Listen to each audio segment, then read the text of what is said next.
potentially dangerous situations.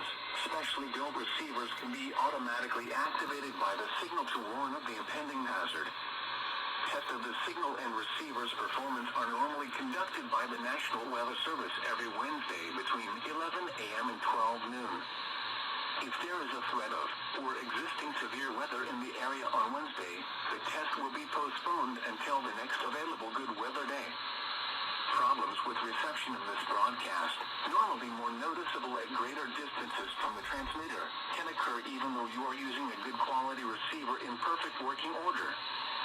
To provide the most consistent and dependable warning service possible, the warning alarm will be activated for hazardous watches and warnings for the following counties: Brazoria, Chambers, Fort Bend, Galveston, Harris, Liberty, Montgomery, and Waller.